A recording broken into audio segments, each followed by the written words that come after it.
Buenos días, buenas tardes, buenas noches, queridos jóvenes, ¿cómo están? Espero que extrañándome como yo a ustedes. Bueno, y descansando. Esta sesión va a ser cortita, es una introducción a lo que vamos a ver ahora ya el siguiente tema, que es trigonometría. Y bueno, espero que lo aprovechen. Les dejo un video cortito y una actividad que tienen que subir a Blackboard. Entonces, comparto pantalla.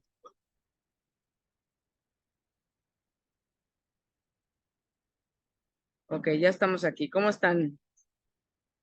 Espero que les haya servido el otro video. Bueno, y vamos a empezar con una frase de Paul Lockhart, que es creo que matemático, músico, etcétera, asociado con las artes. Y esta frase me parece muy importante porque, digamos, para cambiar la perspectiva de lo que entendemos por matemáticas, ¿no? Aparte, o como esta máquina de tortura que nos aplican desde el kinder, ¿no? No, no, no. El arte no está en la verdad, sino en el desarrollo de la explicación. Es precisamente este desarrollo el que confiere su contexto a la verdad, el que determina qué es lo que se quiere decir, lo que se afirma. Las matemáticas son el arte de la explicación. Este es Paul Lockhart y es un artículo que escribió en 2002, creo que en el New York Times, que se llama El lamento de un matemático. Por ahí lo pueden encontrar en internet si gustan echarle un ojo. Pero esta importancia de las matemáticas como explicación, como parte de la forma de explicar lo que sucede en nuestro mundo y lo que vemos, ¿no? Como iniciamos el curso, eh, viendo o buscando patrones que se pueden observar en la naturaleza. Y partiendo de esta idea, vamos a hablar un poquito del teorema de Pitágoras y de algo de geometría. Es una cuestión muy simple, pero es muy bonita. Y en ese sentido, eh, se puede apreciar el arte en la geometría y en las estructuras simples de lo que implica el teorema de Pitágoras, ¿no? Ahora, aquí sigue siendo parte del artículo de Lockhart, esta propuesta, esta pregunta: ¿qué proporción de la caja ocupa el triángulo rojo? ¿No? Y a partir de esta búsqueda de contestar a preguntas, Lockhart habla de un principio estético, ¿no? Si existe un principio estético universal en matemáticas, es este. Lo simple es bello. Los matemáticos adoran pensar sobre las cosas más simples posibles y estas cosas son imaginarias.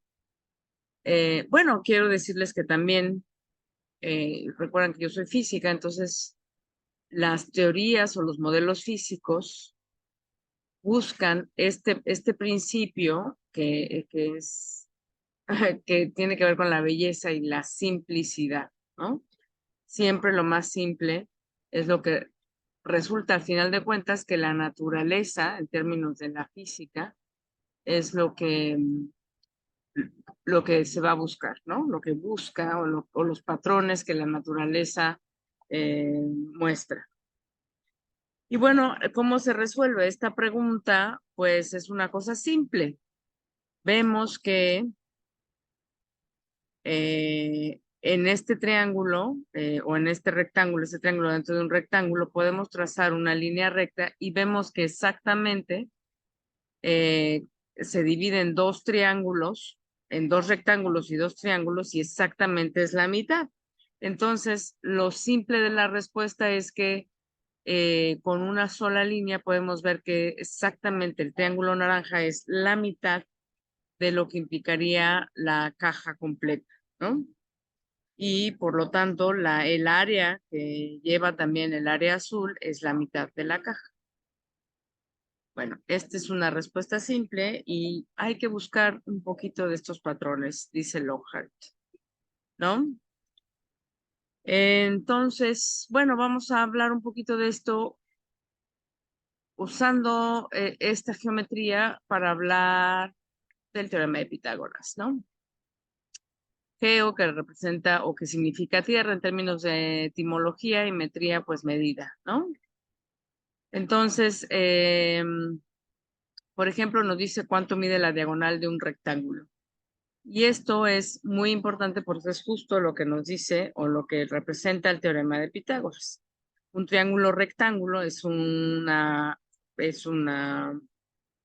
eh, estructura geométrica de 3 lados, triángulo 3 lados, y rectángulo implica que tiene un ángulo recto.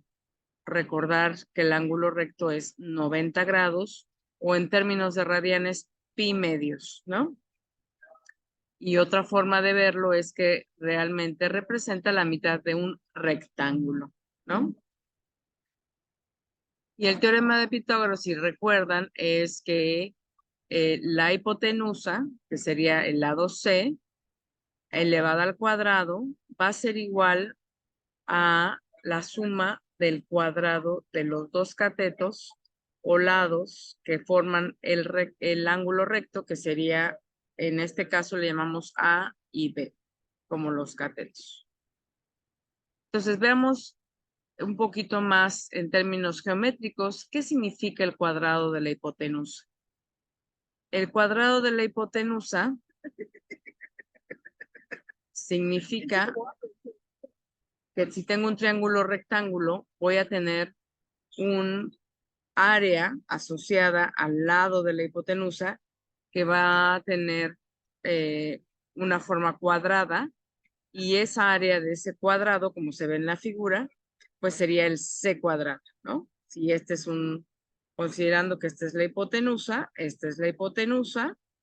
de un triángulo rectángulo, entonces si yo trazo un área de forma cuadrada con lado C, el área de esta forma cuadrada va a ser justo C cuadrado, ¿no? Recordando que en un triángulo rectángulo los otros dos lados son los catetos, los que forman el ángulo recto. Aquí, ángulo recto, 90 grados, pi medios. Y en este caso los vamos a llamar A y B. Ahora observar que ahora vamos a trazar un cuadrado de longitud A más B. Este cuadrado de longitud A más B lo puedo simplemente representar con estas letras: A más B, B más A, el orden de los sumandos o de los sumandos no altera la suma. Y puedo ver que puedo acomodar triángulos rectángulos para que se vea exactamente que este lado mide A y este lado mide B. Entonces, de este lado yo tengo A, B, tengo B aquí y tengo A aquí. Entonces, este lado completo es A más B. Y lo mismo hago con los otros lados. Este mide A, este mide B, son exactamente los mismos triángulos, de tal manera que todo el lado completo del cuadrado azul va a medir A más B, ¿ok? De los 4 lados mide A más B. Y va a quedar, cuando yo hago eso, va a quedar en el centro otro cuadrado cuya área, ¿cuál es? ¿Cuál es el área del cuadrado, digamos, del hueco que queda en el centro?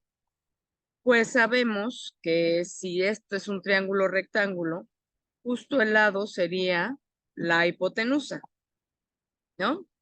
Que le llamamos C. Y entonces el área del hueco va a ser C cuadrada, ¿de acuerdo?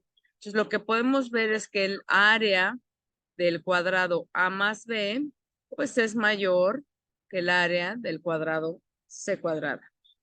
Ok, ahora el área del cuadro interno es C cuadrada, ¿no? Y el área del cuadro externo, que se trazó en azul, es A más B al cuadrado, ¿ok? Y por supuesto, A más B, el cuadro azul, el área que representaría el cuadro azul es mayor que el área que representa el cuadro blanco. Ahora vamos a tomar estos cuatro triángulos otra vez, pero vamos a mover la disposición de esos triángulos y vamos a generar dos áreas en hueco. Exactamente el mismo triángulo azul y vamos a mover los triángulos rojos. Exactamente el mismo triángulo azul cuyo lado mide A más B y vamos a reacomodar esos triángulos rojos y los vamos a acomodar en estos rincones. Son cuatro triángulos rojos que los reacomodamos en estos rincones. Solo que ahora nos van a quedar dos espacios huecos, dos cuadrados, cuyos lados, el cuadro pequeño, pues va a ser lado A y el cuadro pequeño, perdón, el cuadro más grande va a ser del lado B. De tal manera que el área del cuadro o del hueco pequeño es A cuadrada y el área del cuadro grande es B cuadrada. Y ahora sí, si comparamos este espacio hueco o esta suma de espacios huecos con el espacio hueco que teníamos acá, vemos que debe ser exactamente el mismo espacio hueco, porque tenemos exactamente los mismos triángulos rojos que cubren nuestro cuadrado, nuestro rectángulo. Entonces hay una igualdad en términos de áreas. Comparando estas áreas, las del cuadrado anterior, los huecos o el hueco del cuadrado anterior, vemos que exactamente A cuadrada más B cuadrada, pues es igual a C cuadrada. Y con esto demostramos el teorema de Pitágoras. ¿De acuerdo, jóvenes?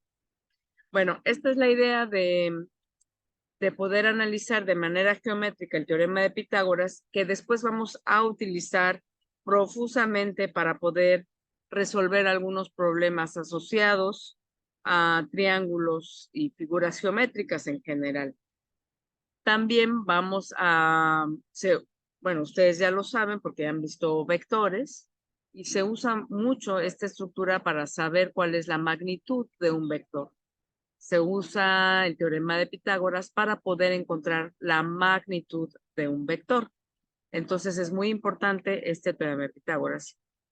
Por otro lado, en términos de triángulos rectángulos, también vamos a ver las funciones asociadas al ángulo, a los ángulos restantes de un triángulo rectángulo. Y estas funciones son las funciones senoidales o seno, coseno, tangente, y las funciones inversas en el sentido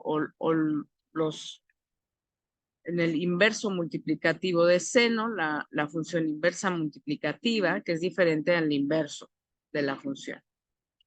Del coseno, que sería la secante, la cosecante, y el inverso de la tangente, que sería, ahí ya se me atravesó algo aquí, perdón.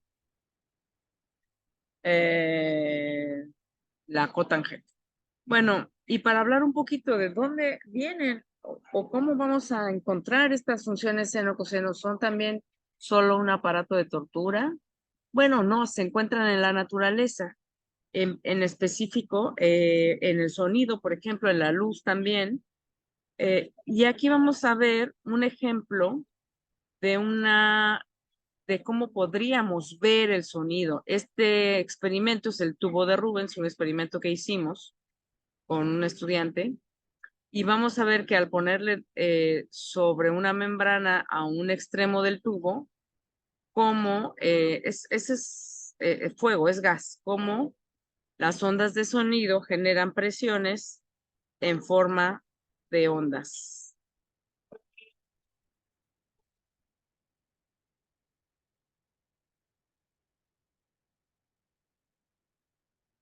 Y ahí se pueden ver las ondas del sonido, ¿no?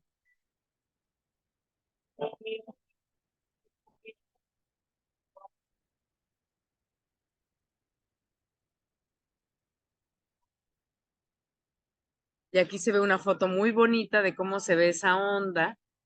Recuerden que ya habíamos visto algo sobre la cantidad de luz a lo largo del año, que es una función que además que sube y baja periódicamente, y ese tipo de funciones le vamos a llamar ondas senoidales y cosenoidales.